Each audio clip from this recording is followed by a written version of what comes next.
Hi there. Thanks for downloading, watching, and listening to the Lean Into Artcast, a show where a couple of visual storytellers, engage with different visual storytelling topics and think hard about visual storytelling, so you will too. My name is Jerzy Drozd. I am a cartoonist and a teaching artist. The other host is...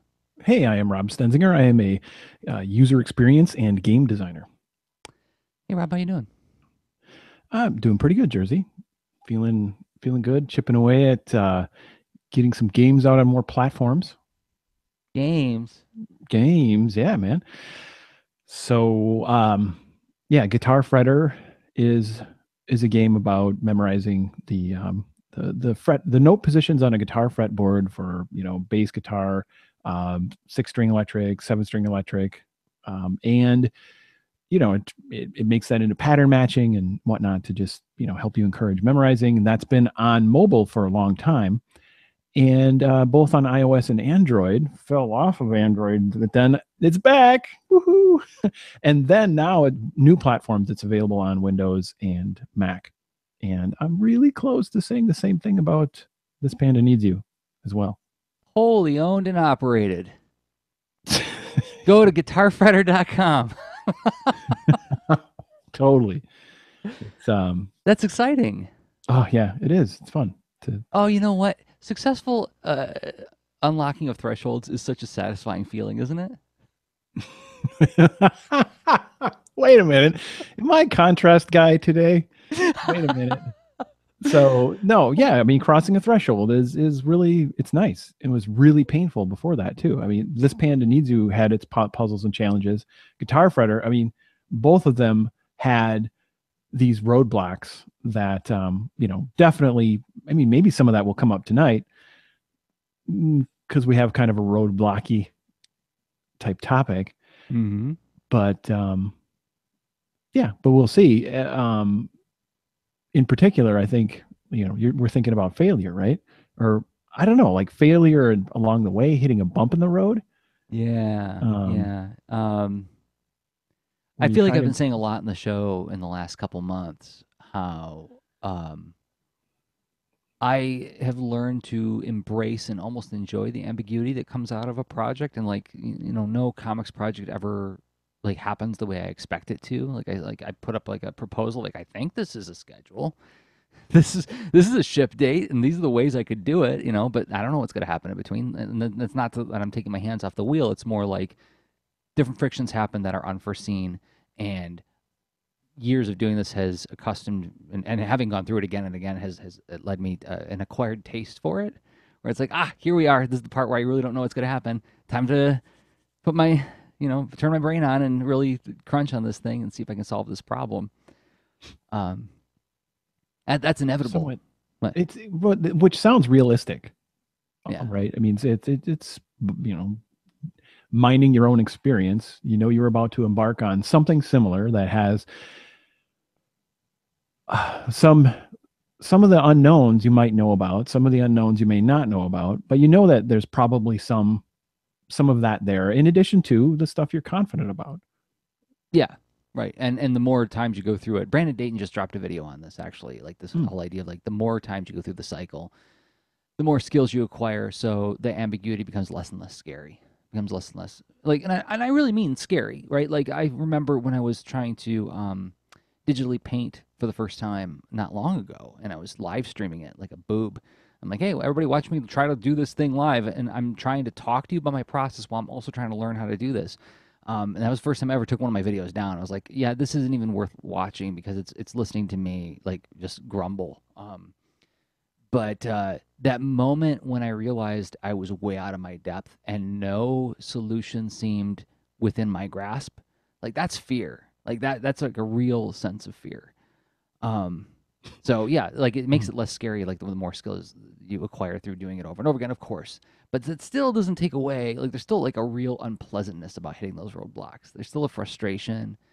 And that's what our topic is this week, is talking about like when projects go awry, how do you, we're going to talk about reflection, I'm sure. I want to talk about a case in point. I want to unbox it with you. Use a friend to triangulate, which is one of the modeling activities that I hope it will be a takeaway for the show is like, yeah, if you're really stuck, maybe you should check with somebody who knows you really well and who you can trust for some triangulation. But also, um, you know, the role of testing your hypotheses and your assumptions in the plan you set forth, right? Going back to my first statement with like the whole like I can project a plan. I think this is the ship date. I think this is how I'm going to make it happen. That's a hypothesis based on a lot of data, a lot of times having gone through the experience. But it's untested until I start testing the different pieces of the process that I've chunked out, right? Well, and there's likely you have some new variables in your current project, and that puts prior knowledge and experience into a slightly different context, and maybe enough of a different context where some of that becomes assumptions, and it's not quite as sturdy to build from. Great way of putting it. Yeah. Could be you're working with a new publisher, you're working with a different writing partner, you're working with different software, you're working with different hardware, you're working with a tighter deadline, you're working on a subject matter that maybe you're crazy about, but you don't necessarily have deep knowledge of, right? A lot of different pieces with each new project. Like there's always like the potential for another little piece to get tacked on to like sort of perform a check and balance against your prior experience, right? Yeah. So you mind to dive into it then? Yeah, let's go for it. All right, let me find some appropriate music to talk about the calamity that I encountered in the last 2 weeks. Oh, here we go. Dramatic music. Rob, let me regale you with my journey through designing a comic book cover. You look battle-worn. Please take a seat. Tell me about your journey. Oh my gosh! So yes, this is on the ground where we talk about the actual thing that happened, what it looks like when we do the things that we do, and then the next section we'll go 10,000 feet up and like talk about it in a little bit more abstract case. All right, I got visual aids for this. I got a story to tell. So allow me to pull them up. So, as some of you may remember, and I know you remember, Rob. Ann and I recently acquired a letterpress. And a letterpress, which is like it's an old timey printing technology. Like if you've ever seen like lead type assembled, right, where you're like letter by letter, Gutenberg kind of thing. And I got a picture of the kind of press we have on screen here. And so you can see that on the left hand side where like that like white piece of paper is, like that's where you put the paper to be printed, and inside of that brass looking frame on the right is where you lock in your printing plate. There's 2 rollers at the bottom. You can see them right in the middle bottom. Those roll up onto that big circle plate and get ink on them. The rollers come back down over top of your plate, and then the thing gets sandwiched together, and then the printing plate presses onto the paper, right? That make sense? Yeah, it's actually that part of it, looking at the apparatus, is not intuitive. I have seen these in action because it's kind of like a little bit of haha, one more step as you crank the thing down. Yeah. You think, yeah. Yeah. So it doesn't, yeah, it's not the most intuitive looking thing in the entire world. It looks very steampunky, right? But like there's advantages to it. But knowing that I've never used this technology before, I started participating in the Ann Arbor District Library's letterpress lab. So the library has like a whole bunch of these presses, and my wife Ann runs the letterpress lab, or co-runs it with some of her coworkers. And so I took the opportunity to like start showing up and like getting myself acquainted with the technology, making different printing pieces. You can see here, this is like a lead type / wood type combination piece, right? It's like there's like the actual plate that I assembled, or locked as they say. Whoops. And then there's like what the final print turned out like. So went through various experiments to get myself acquainted with the technology, learning its shortcomings, and then I decided that I was going to print the cover to A Friendly Game, the comic I drew last October, during Inktober. I decided I was going to print the cover for the comic with the letterpress, right? Now, why? Why do that? Because, I mean, as many people know, anybody who's purchased my mini comics, and by the way, I chronicled this whole thing on my Patreon. It's at patreon.com/Jerzy. I did a whole long post that goes into this in great detail if you're really interested in the story. It's a great story, actually. And it's a great reason that people should join your Patreon. And if they already have and they haven't, taken the time to listen, I thought you did a lot of detailed unboxing that, should others come to follow in your footsteps or have similar experience, either someone could come up and say, "Hey, wait, oh, I know, I have some ideas because I've done this before," or they would, learn just from what you shared. Yeah, this is the kind of like process sharing that I really enjoy because I like sharing when I screwed up because then I have something that could potentially be useful for somebody who wants to take on a similar project. Um, so anybody who's bought my mini comics before has seen that I like to screen print the covers. Why? Because it has like a unique look, but also it provides a tactile as well as visual kind of experience on them. You know it when you feel it. The ink feels different. Um, but letterpress is different in that, and I'll pull back up my printing plate I did for this. It's this big magnesium plate that you smush into the paper, and when you do it right, it leaves an impression in the paper, so it like adds like an extra level of tactile. It's almost like reverse embossing the image. And also, letterpress offers a much higher resolution than screen printing, and it's a little bit more precise. Like if you line up your plates just right, registration tends to be, so I've been told, and so I've experimented with, a little bit easier. So that was when I said, okay, that sounds great. We just bought a press. I want to print my cover this way.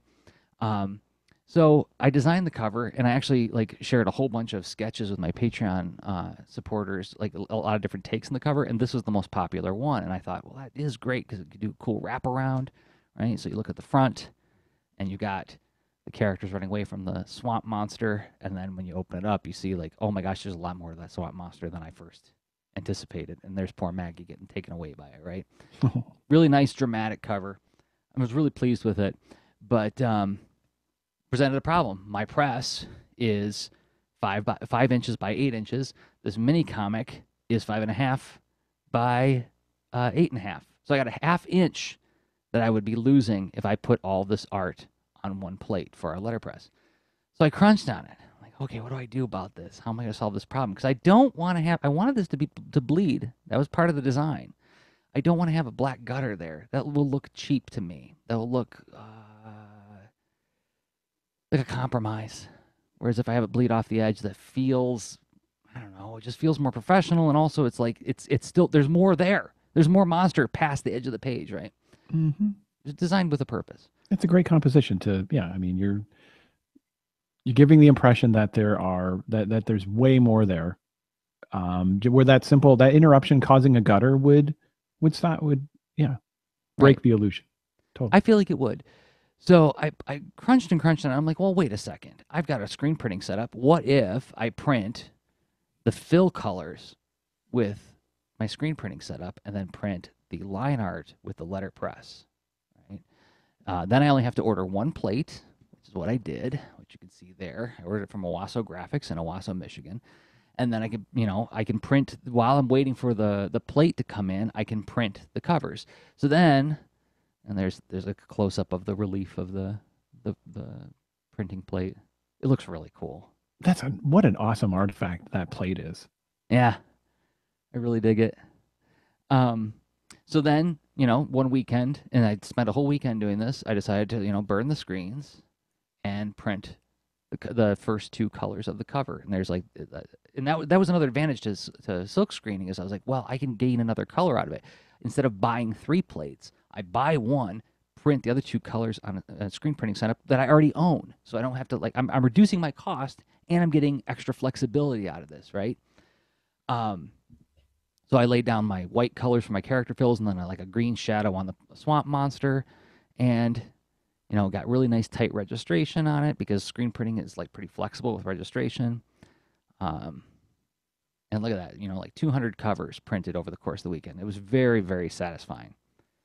So then I started performing some tests. I went back to the letterpress lab, and I'm like, okay, I'm going to print with my letterpress plate onto these screen printed covers. And right away, I noticed that, there's a problem with registration here. It's getting really hard to line these guys up. Why? Because when you print with a screen printing setup, I can actually lower the screen onto the previous color, and you're printing through a stencil. And if there's no ink on the stencil, you can see through the stencil. So you can visually line up where the art is in relation to the stencil. So when you pull the next color onto it, it's fairly easy to hand register. With the letterpress, as you saw when I showed you the earlier version, let me go back to the first picture. Get out of this altogether and go to the first picture. You can see that there's no way of lining that up by eye, right? Because you got your plate on one side, you got the art on the other side, and you can get a general idea of where they're going to hit together, but you can't line them up very, very precisely, right? Yeah, good luck with that. Maybe a computer vision algorithm could pull it off.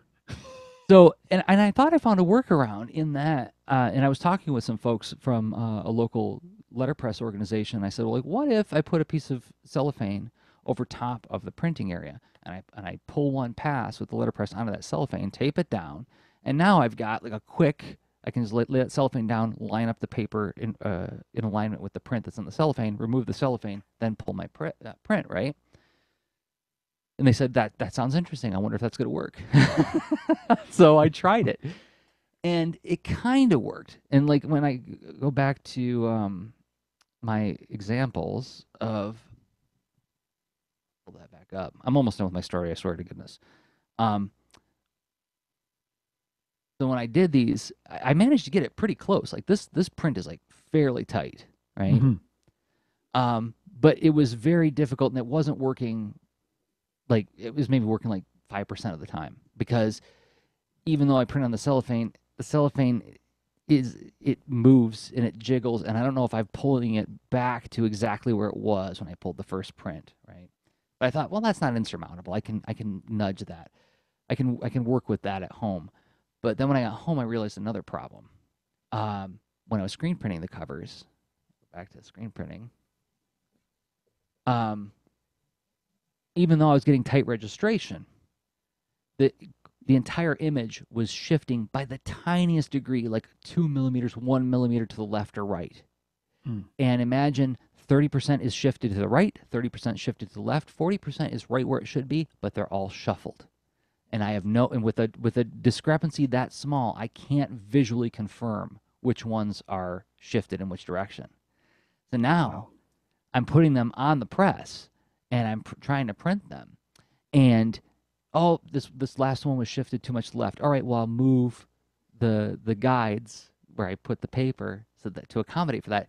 Pull the next print. Oh, well, that was one where it was shifted to the right, so now that one's way off. That one's completely unusable. And this went on for like 60 prints, and I'm like, the frustration kept mounting. I'm like, I can't solve this problem. What's happening here? Oh, by the time I got to the 60th print, I realized what had happened at the screen printing level. And at that point, I was like, well, there's nothing for it. I just got to press on, not adjust it anymore, and just hope for the best that I'll get some usable prints out of this. Because I can't budget but by hand when I don't know where each print is falling, right? Where each screen print is on the canvas. I hope this is making sense. Yes. So I do that. Now I've spent 2 weekends on this, right? And then I put them in the drying rack, and they're sitting there for 4 or 5 days. And then I ran into the next hurdle. I pull them out of the drying rack. Now I did some test prints. I can pull those up, show them to you. Now, I did some test prints where I just printed the line art on paper without the colors behind it. These dried in about a day. It took about 24 hours for them to dry. Perfectly dry. I can run my finger on the ink. Nothing comes off. The ones where I printed on top of the screen printing ink, if I take a piece of paper, let's see if I can do it and replicate it on screen for everybody. So I got the cover here, and if I take this piece of paper and rub it on here, you can see, I don't know if you can see that. Let's see if I can get it in the light. Oh, yeah, kind of. Oh, gosh. Yeah, a little bit of bit of green ink comes off. Like, so if you handled this a lot, your fingers would get green, right? This is 2 weeks later. The ink is still not dry. Why? Well, and this is something that I tried to ask some people who were in the know about letterpress. I said, can you print on top of screen printing ink? And they said, I don't know. And so I thought, well, let's try. What's the worst that can happen? Well, the worst that can happen is this ink, as I understand it, the part of the way that it dries, is by absorbing into the paper fibers. And I've overlaid this ink on 2 very thick opaque layers of acrylic ink. It's no longer Not going to porous. dry. Yeah. It's just not. I mean, 2 weeks in the drying rack, I had a fan on it for like 4 days, and they're just not drying. It's a rubber-based ink on top of a plastic-based ink. So even though I got like, after all that effort, I got like 20 to 30 fairly usable covers. I mean, even when I was running the bone folder on this thing, folding my mini comic, green ink came off on the darn thing. I can't send these to people, So failure, all these points of failure. Wow. I thought I knew you. I don't know what to say anymore. No. Oh, Rob, you're in a room with failure. It's so, yeah, exactly. That's a good old chestnut. So it's such, okay. Yeah, I mean, I'm hearing a lot of, a lot of your process and how, like how much of your process, like there had to have been the blueprint, like a stage where you were thinking, this is what I want to do and how I want to do it. Or did you just cover that? Like you were literally doing the blueprint as you went along.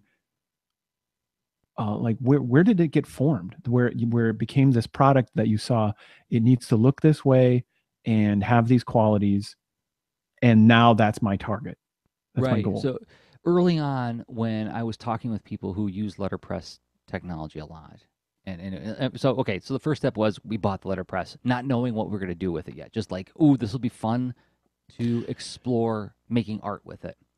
And then my first thought was like, yeah, I can like maybe reprint these old Boulder Fleet covers with letterpress technology because it supposedly is much faster. It dries faster. You can apply the second coat while the ink is wet, supposedly, I hear, from people that I talk to. It sounds like there's some efficiencies there that might be fun to take advantage of. And it'd be cool to see like the cover with like the little impression. There's like the sparking of ideas, right? But the full vision for the cover didn't come around until after I shared the character or the cover sketches. I did like, I don't know, like 5 or 6 different cover sketches. And I shared them with my Patreon supporters, and a lot of people responded to this design, which actually caught me off guard. This was not my favorite design, but the more I thought about it, I was like, yeah, that is a really cool design. And it was just a throwaway thing, but I'm really glad I got, some feedback from people who are invested in what I do. But once I saw that sketch, and I was like, letterpress, you can get a lot higher image quality. I can really make a killer drawing of this cool plant monster. And basically, like, I mean, if you look at the level of detail on this, hold it up for a second. Yep. Versus the level of detail on this.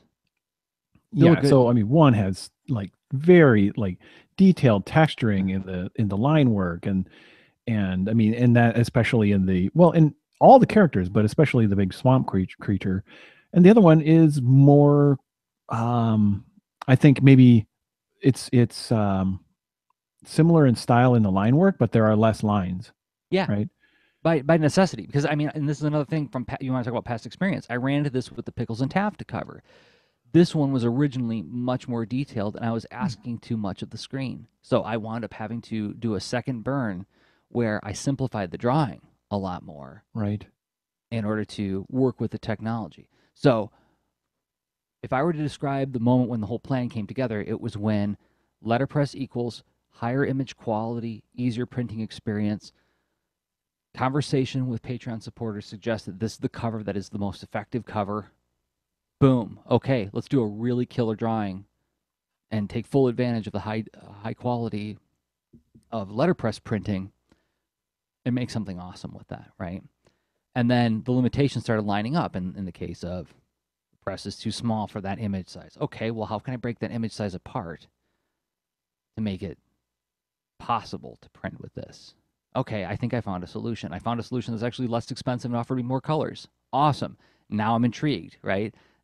With the silk screening, I've got extra colors. I can just layer the letterpress on top. Don't have to buy multiple plates. It's using technology that I already know how to use in addition to technology that I'm learning, right? Training wheels. I'm not just diving in wholesale and letterpress. I'm using half and half. right?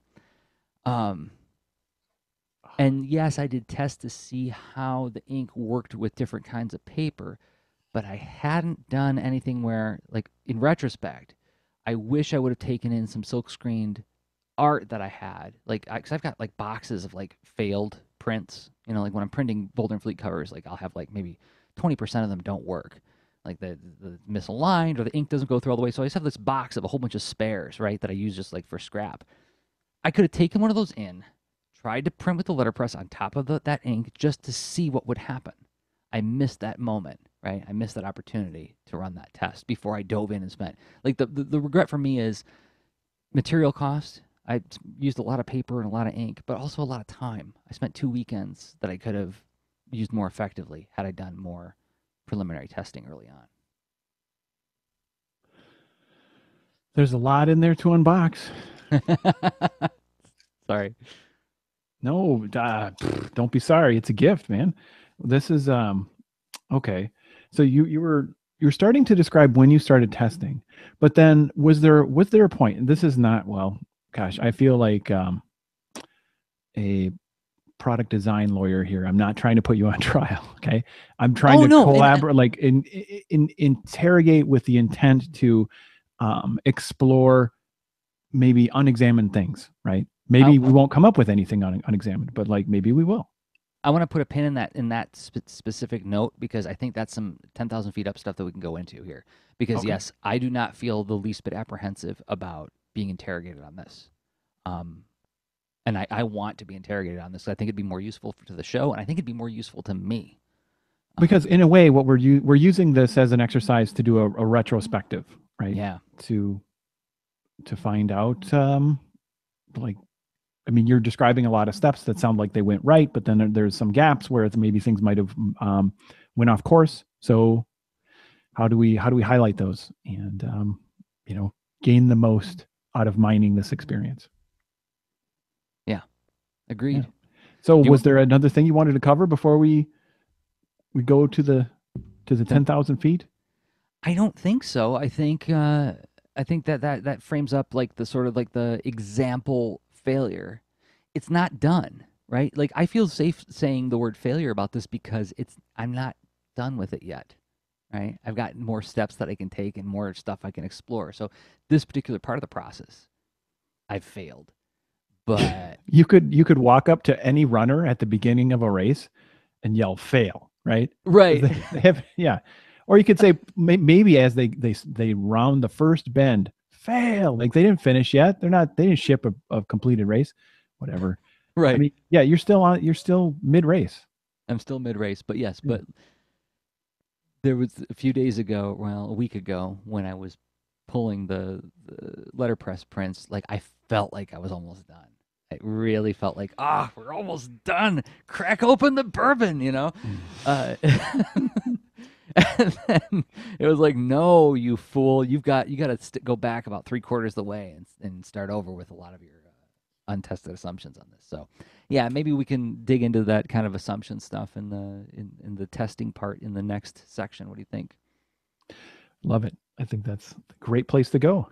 Oh, and there's leaners in the chat who are asking questions too, and we will get to them. That's awesome. Thank you guys for also interrogating me. I am super curious to hear what you guys are curious about in terms of what this experience is like and how do we pick it apart in order to find useful takeaways.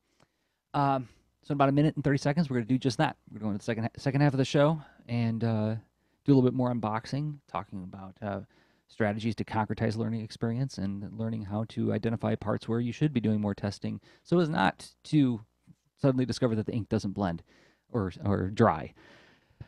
But before we do that, we got to thank some people who make this show possible, and those people happen to be the folks who support us on Patreon. What is Patreon? Well, you can think of it as a way to give us a monthly thumbs up, a monthly vote for the stuff that we make. If you believe in us and if you believe in the kinds of things that we make, like this podcast and other stuff we'll talk about towards the end of the show, I hope you will go to patreon.com/leanintoart. And we want to take this opportunity to thank 5 people who've been doing just that. First up, India. India you can find on Twitter at Old Swifty, because That's India Swift, brilliant animator and illustrator.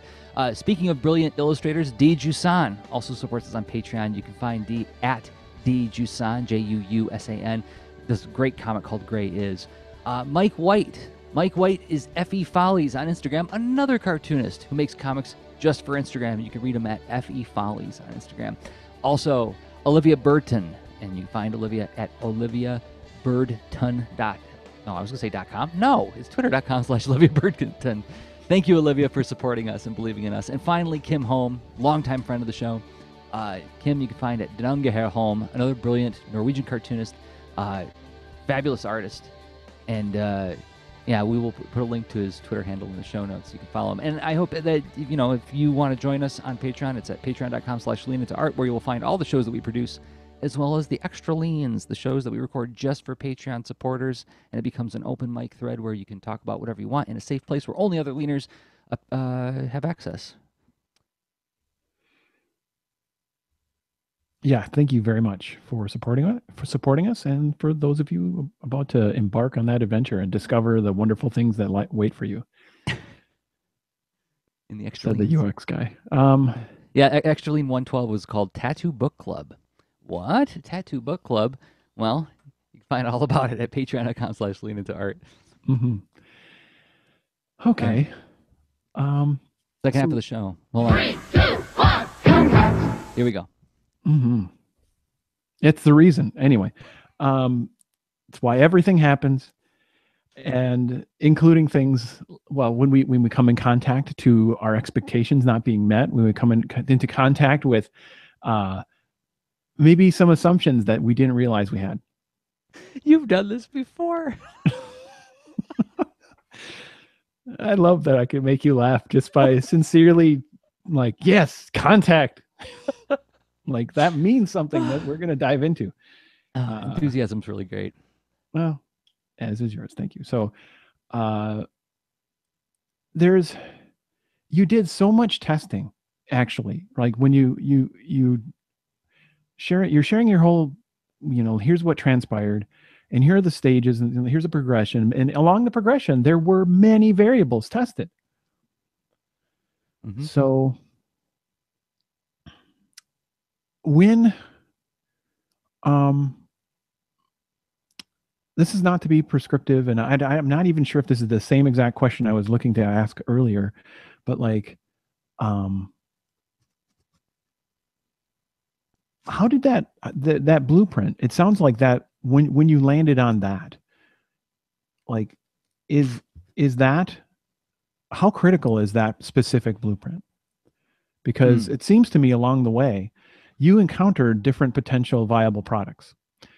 So considering it as a minimum viable product, which has lots of hot and cold, you know, huff and puff, you know, lot of love, lot of hate, but like the idea being where, like, you've produced things that could have been in this. There's a chart that helps explain a minute what the sort of the outcomes that people experience when they consume minimum viable products. If someone's starting to, you know, like, I want to make something that transports people around, maybe I start to discover, you know, things based on the need and constraints in this domain by making a skateboard, right? But you ship a skateboard, it's a whole thing.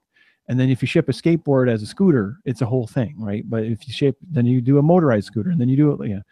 And you sort of incrementally build up through what you're discovering and learning along the way. But like, what you put out along the way, like maybe this whole edition of the covers for this, you know, for this edition of your mini comic, well, you had things that looked really awesome, right? So the letterpress plate would have been mysterious. It didn't have a cover. It didn't have lettering on it, right? But like, you had the screen print pulls that were silhouettes that are beautiful. And would like what if you tested that? And What do you mean? Like, actually, and so like shipped like covers that were just the screen print color fills? Yes. What if? So anyway, so there's a few things in there, right? Okay. There's the possibility. I think you had a skateboard and you were like, and you kept moving. But maybe and that relates to like how attached you were to the blueprint, right? So how important was that? And was that like the credible, it was just too strong of a hypothesis to pass up.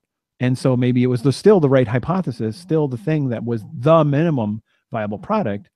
Maybe you didn't encounter a skateboard along the way, right? Oh, it didn't look like a skateboard to me. To you, yeah. Right.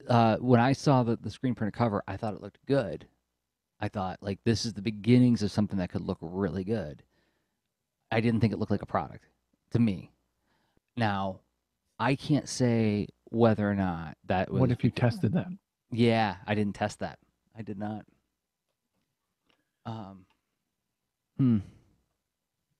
Yeah, I operated based on my own reaction to it and pressed on because the blueprint was, in my mind, the prize. For better or worse. And what a beautiful blueprint. I mean, you had a great plan. And this is something that I don't think there's a right or wrong call here, right? Like as you know, exploring this, like again, that blueprint could be it because it's your vision, it's your voice, it's your belief, and that is inherently part of your product. And that may be a non-negotiable thing. It is the minimum viable thing. Fair enough. Let me pull back up the screen printing images again because I want. I mean, we were talking about that, and I mean, I know a lot of people are just listening to the audio, but there's what we're talking about. That was right. It's silhouettes. It's silhouettes with a highlight. So it's not like there's this mysterious, like, I can tell that's a Swamp Thing.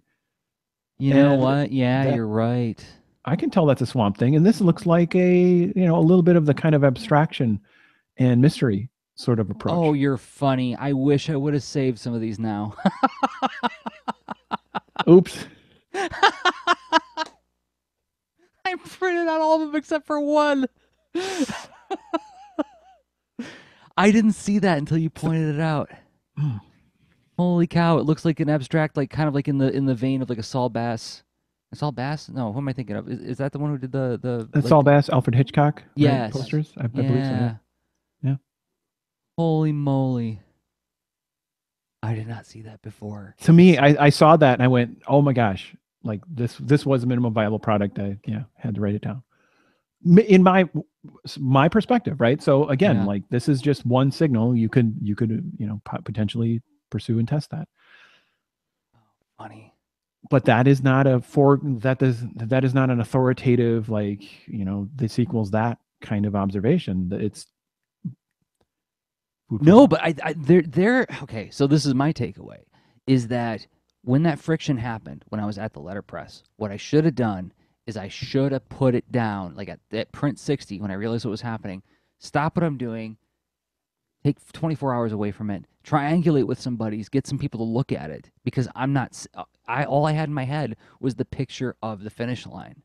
So when I looked at this at that point, I saw half finished. I didn't see a thing where somebody would look at it for the first time and say, "Oh, this is like an abstract kind of design influenced cover," or like a more simplified design cover rather than a representational image as much, right? Mm-hmm. Gosh darn it. So that's where, injecting some kind of feedback loop along the way. Yep. It can help. And even if it's not from external perspectives, I mean, sleeping on it, you hit a friction point and getting distance and sleeping on it, and then using your own experience and discipline to interrogate yourself and re-examine what you've created. You can self-triangulate a bit. So what's the job of a cover? Right. To catch somebody's eye and make them wonder what happens inside and get them to open it up. Yeah. And Joseph Coco's in the chat. He says the characters are identifiable as types of animals, even if you don't know who they are, and it does have an allure to it. Yeah, and this was another instance where I didn't even go to the Patreon supporters to share it with them. I think I shared some pictures and said, like, hey, it's underway, but I didn't say, like, when I hit that friction point, I didn't stop and say, okay, guys, here's what I've run into. I sort of waited till after the catastrophe happened and said, here's what happened, guys. Right. Which honestly is it's awesome you're taking that experience and gifting it to us to partake in and explore and think about. Well, that's a learning experience that I'm not going to soon forget. Like what you just did just there. That was totally worth the hour of doing this show for me. Because I mean, I had other takeaways where it's like, okay, well, when I talked to people who were familiar and well experienced with letterpress, and I said like, hey, here's what I'm thinking. What do you think? And they said like, I don't know. I have no idea if that'll work. I should have taken that as a big warning sign to say, well, if they don't know, then I really do need to test this. I need to do smaller, discrete testing before I invest a weekend into this thing. I will admit that there was a part of me who had like this like a little flare of pride popped up when they said that. Like, I don't know if it would work. I'm like, well, I'm gonna be the guy to make it work. You know, you know who solves problems? This kid solves problems. He solves lots of creative problems. He makes a living doing that. And watch me solve this problem, right? There's a little bit of me who wanted to blow on my knuckles afterwards, right? So, well, and again, you're still mid-race, so. Yeah, people are chiming in the chat. Shadowing Tronics is also saying that those covers would have worked. Gosh darn it. Joseph also asked, and I want to respond to this. I think this is a great question. Yeah. He asked me, when you were testing out different papers with the letterpress, were you thinking of? Oh, let me pull the chat window a little further open. Were you thinking of it as testing if your project was plausible, or were you just playing with the press through curiosity? There was a little bit of playing through curiosity, Joseph, but largely, and let me pull up some of those photos again when I was doing letterpress, because there was a lot of sort of spin up to learning how the technology works. In a general sense, like for instance, I got up here a picture of what they call a chase, which is the thing that you put your plate into. And you'll see, like when I've got this type laid out there with like the word help, friends help each other with the lead type, you see all like there's these bracing elements in there. And those things are called coins. And those like you can twist them to expand them or contract them. And the goal is to get everything so tightly packed in there that you can pick it up and nothing's going to fall out. So I needed to learn how that worked. How do you lock a chase? Also, how do you clean one of these things afterwards? You're working with a rubber-based ink. Right, so like I ran, just learning those rudimentary things. Right, oh, you clean the press by putting Crisco on it, and then you rub the Crisco around until it dissolves enough of the ink, and then you wipe the Crisco off. Then you break out mineral spirits, but don't use a lot of them because it's poison and the vapors are dangerous.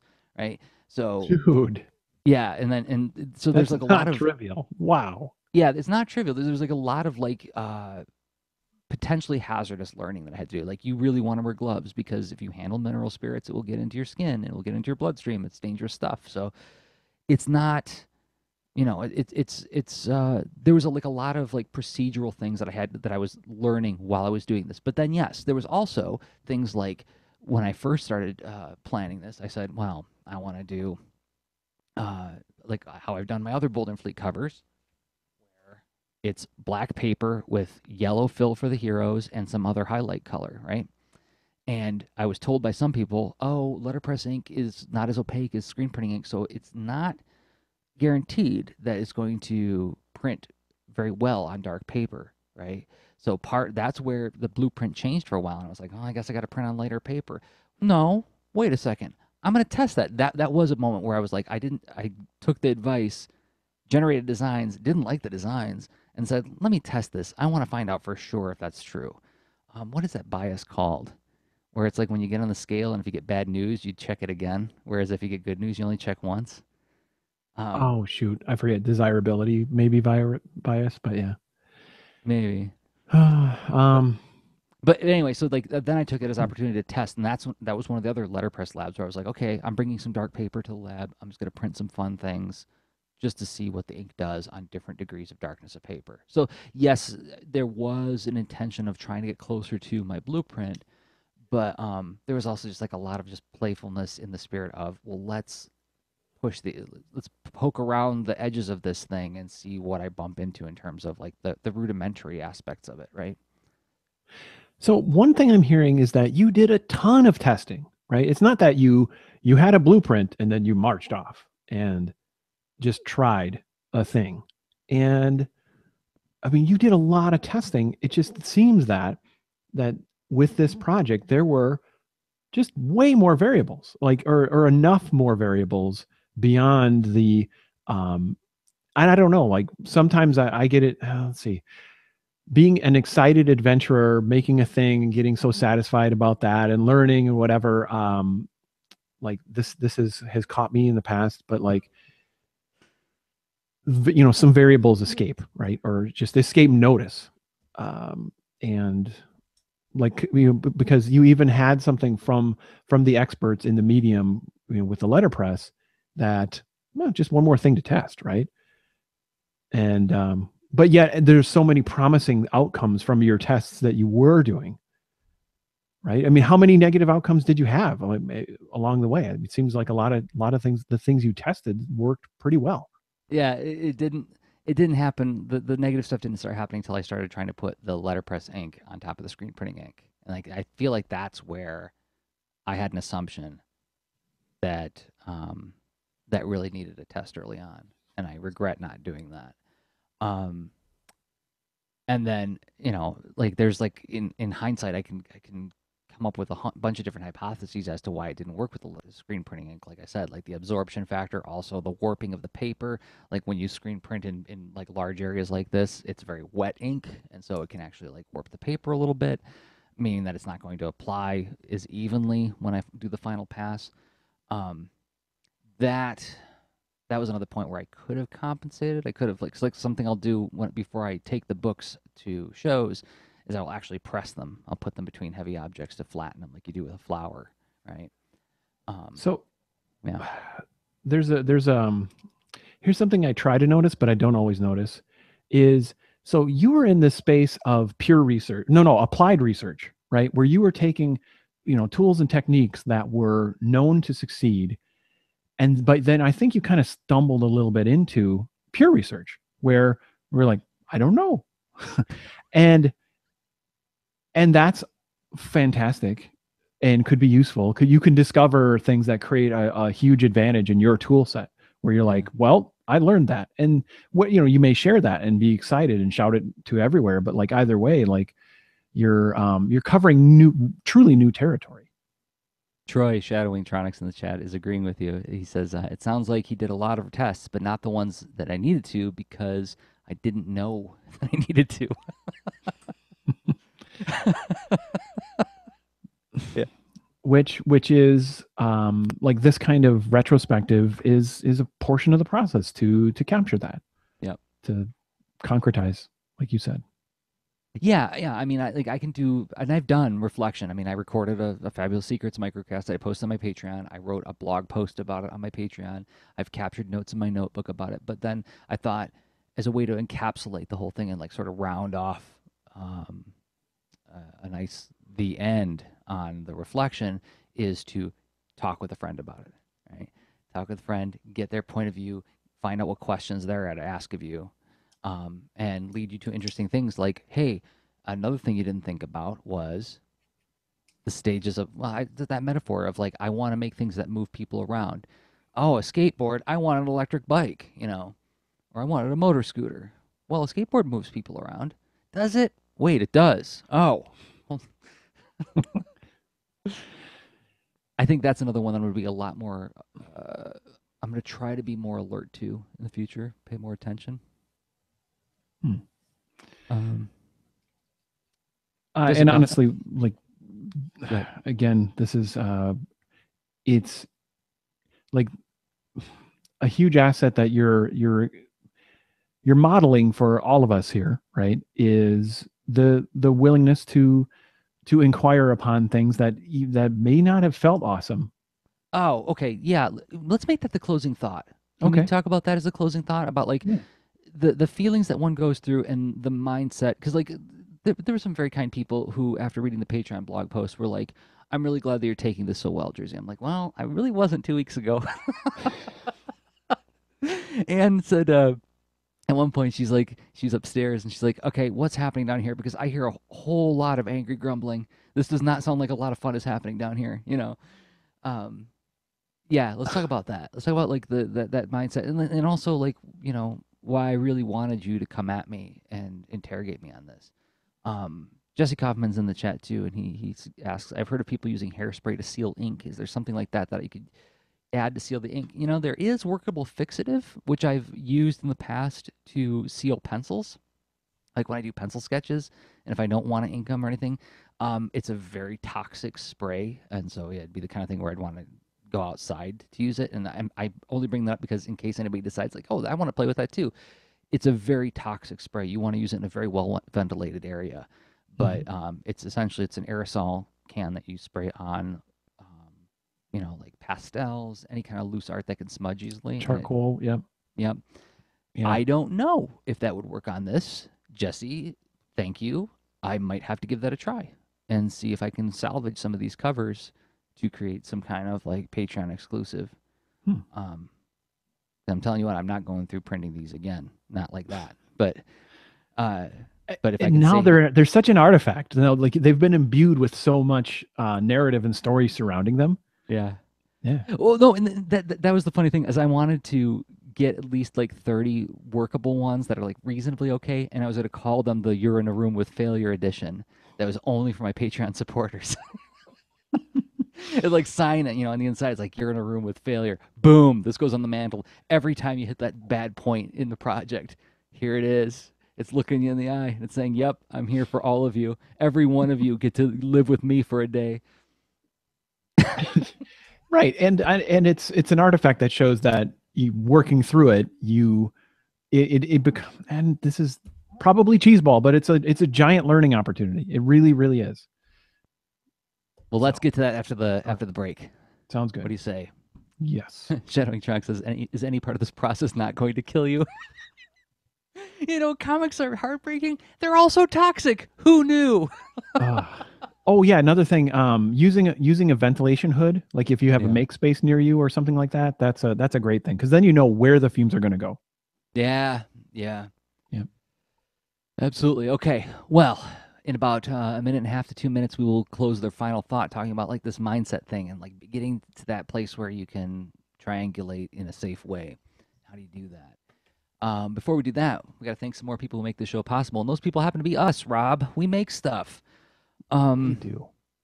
And I make a thing that I've been talking about this whole episode called Boulder Fleet, and the story that I shared with the swamp monster, plant monster on the cover, you can read right now at boulderfleet.com. What is it? I'll give you the pitch line for the story. Boulder and Fleet, these two adventurers for hire, decide to like take a break from their adventures, go to this cafe, just get some cool cake. Oh, first disappointment, it's not the cool cake shop anymore. Now it's Maggie's Cafe. But the guy who ran the old cake shop had such good cakes. First disappointment for poor Fleet. Second disappointment is this ugly beetle monster who smells like poop comes into the cafe, and everybody's making fun of the beetle monster, bullying the poor creature. Boulder has a affinity for people who are bullied, and so he decides that he wants to go befriend this beetle. Now poor Fleet has to eat what little cake she has next to this creature that smells like poop.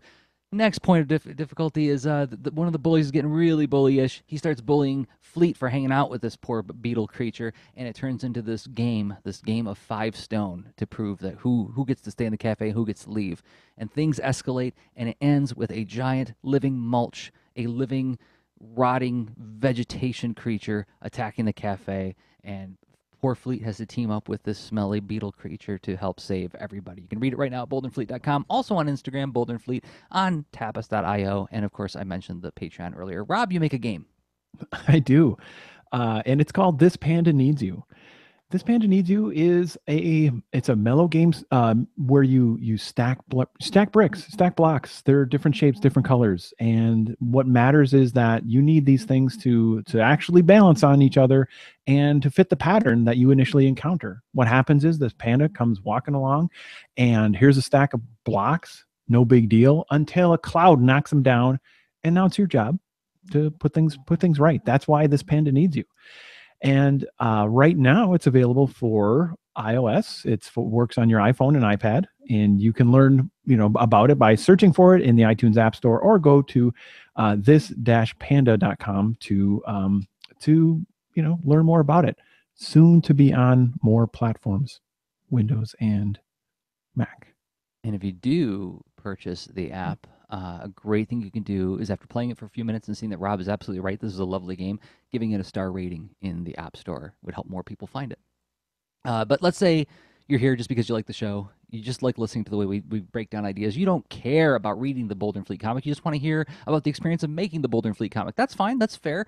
This show is a product that we make, and we make more things like that at leanintoart.com/workshops. These are discrete, done in one video workshops. There's some series in there too. But yes, I've got some comics workshops in there. Rob's got some UI, UX, video game workshops in there as well. leanintoart.com/workshops. You can download them at a price of your choosing, even free. Although if you do download it, if you really get something from it, then maybe you can come back and actually purchase it as a way to give us a tip.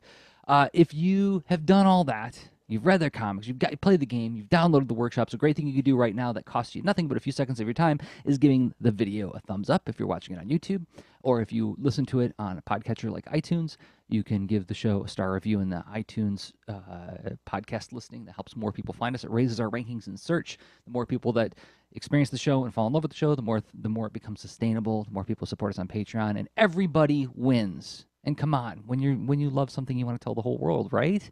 That's how I feel. So Totally. That's how I feel too. And thanks everybody who has been doing that. It means a lot to us. Yes, thank you. Final thought, Rob. Yeah. Is it hard to have somebody look you in the eye and say, all right, here's what I'm hearing. Here's where I think you made some mistakes. Is that what I sounded like? No. Okay. Here's the pill. I'm going to sweeten it with a few compliments. You did a lot of research, but it sucked. Push the pill down my throat. Well, yeah. I'm hanging out in the hindsight car in this train, so I've got it easy. You know what though? I mean, like that's, gosh, I don't know how many times my friends and supporters have been of such aid to me by noticing something that I'm just not noticing, right? And I remember there was like a real problem early on with the Rocket book that Ann and I finished. That's coming out next year from First Second, which we'll make more noise about in the weeks to come. And Dan Mishkin, like he found this one little fulcrum point. He was like, "Oh, look at that." I was like, "Yeah." He's like, "Turn it this way," and then I went, "Oh!" I'm like, "It's totally different now. It's fixed." And I'm like, "Dan, you're a genius. How did you see that?" He's like, "Well, it's easy for me to see it. I'm standing out here, I'm not in the weeds with you." So, yeah. So sure, that's a privileged place to be, but it's also like a very valuable place to be for the person who's encountering the problem, right? Absolutely. And we can be that fresh perspective for other people if we're, hopefully through some kind of, critical thinking approach in how you have discipline about how you provide that feedback, it does make it more valuable. Because it's participatory, it's not prescriptive. And, it's like, I don't know your goals, right? I can't make assumptions about how you're doing. Like we did a whole episode on critique a while back. Yeah, we did. And that's like getting that kind of context is critical. But still, I mean, the emotions of it may not be that easy. How did you get ready to do this? How did this become an appetizing idea? Yeah, that's a great phrasing. Okay. When I was going through the frustration, when I was at like print 45 before I hit 60 and realized what was going wrong. So like when I was at 45, like I'm like, why isn't this working? I moved it. I shifted it. That should fix it. I measured it. That should have fixed it. It didn't fix it. It made it worse. What's going on, right? Like it's just all just ambiguity and rage, While that's happening, my brain's going, hey, you're learning something today. You're learning a new thing. You're going to walk out of this a different person. But that voice was so faint, and it was just me, feeling. And as a matter of fact, the exact words I used, like when Ann came down, she's like, what's going on down here? I'm hearing a lot of grumpy noises. I was like, I failed. I said it. I mean, I said that out loud. Like, I failed on the cover. Not in the fun way. Not in the fun way where I laugh about it. It was more like, I was crestfallen, right? you take a week. Take a week. Focus your energy on some other things where you have a lot of expertise and capacity, and remind yourself that you are capable. In things that you are capable about, that helps. But also, I mean, like once I calmed down, and I mean, it didn't take long. I mean, honestly, it was like an hour after that experience. I was like, well, you know what? I know that there's something in there that's worth digging out, right? I've got this stack of 200 prints that are no good, and it's a waste of money and a waste of my time. But is it ultimately a waste? There's something in there that's, I know when I unpack it, I'll find something useful in there. And then when I came to you and then thought about whether or not this was an appetizing idea, is like, I really want to maximize the learning experience. I want this pile of, I was just watching, there was on Netflix, there's a stand-up comedy special, and it was Mark Maron. And he talked about like when you're driving past like a giant landfill, and he's like, your first thought, like his first thought is like, oh, that's disgusting. But then his second thought is always like, I bet there's some stuff that's worth money in there. Like somebody's got a safe full of money that they forgot about, And it's like, I think that's a perfect metaphor for this. It's like there's this big mound of ambiguous garbage, but like I want every last piece of copper wire out of that, right? I want that experience to mean something down the road.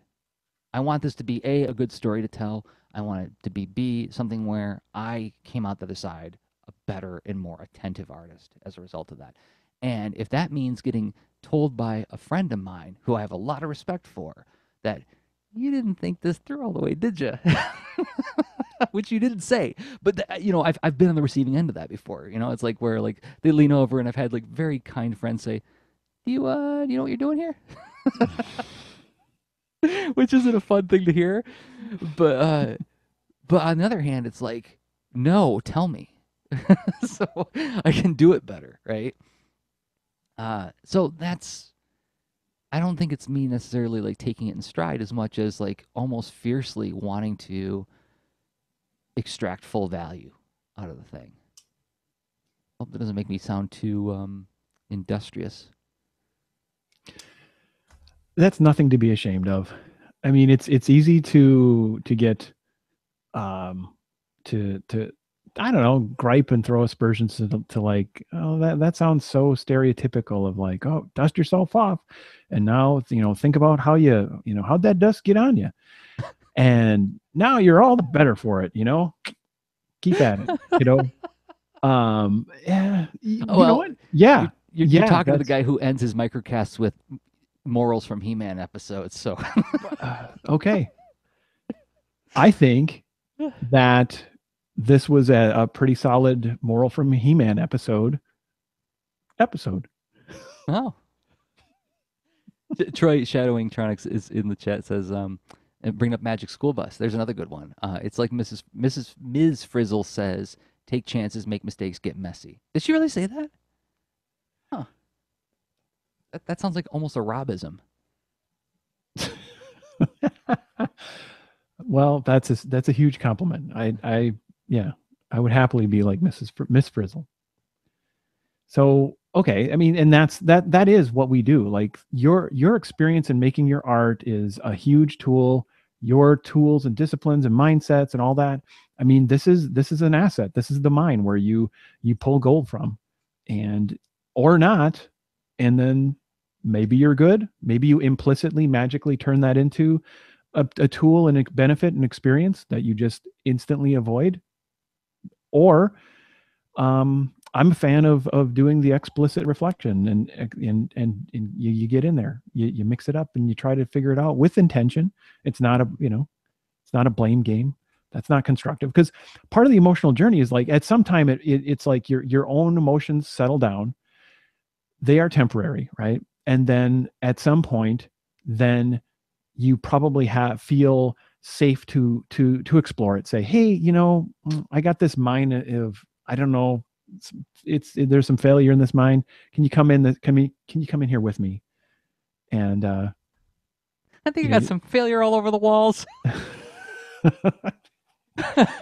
Yeah. Yeah. So it's like for your failure with it's also like there's like I like that you're highlighting acknowledging that this is a feeling.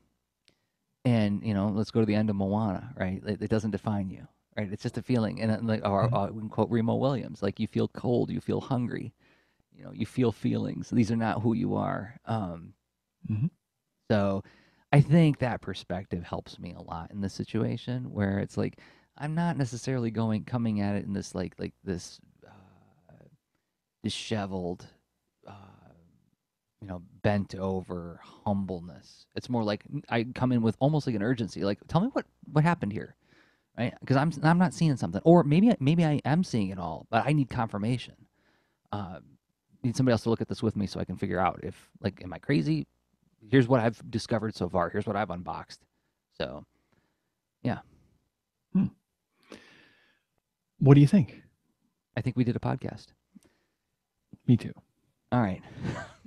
Thank you for doing this with me, Rob. This was super helpful just for me, and I hope it was helpful for the other leaners. I absolutely love this practice. So, anytime, and I've gained similar benefit, though it wasn't the whole title of the episode. We've definitely unboxed plenty of things. It's super helpful. So thank you. All right. Well, this show is recorded every week, every Thursday at 10 p.m. Eastern Time. And we stream it live on YouTube at leanintoart.com/live. But we collect it as a podcast at patreon.com/leanintoart. And you can also find us on all the other social media places when we're around there. But I think if you want quicker access to us, the Patreon would be the place to message us, I think. At least we get the notifications then. But until next time, everybody. Thanks to everybody who's hung out in the chat with us tonight too. It's awesome when we actually get like a lot of interaction in the live channel. Oh yeah, it's a lot of fun. Super cool. One of the reasons we do this live. So until next week, I have been Jerzy Drozd of leanintoart.com and Jerzy Drozd on Instagram. I've been Rob Stenzinger on leanintoart.com and Rob Stenzinger on Instagram. Okay, bye. Show notes for this episode can be found at leanintoart.com. You can also follow us on Twitter at the user leanintoart, and you can reach us via email at leanintoart@gmail.com. And remember, leaners aren't wieners. Thanks for listening.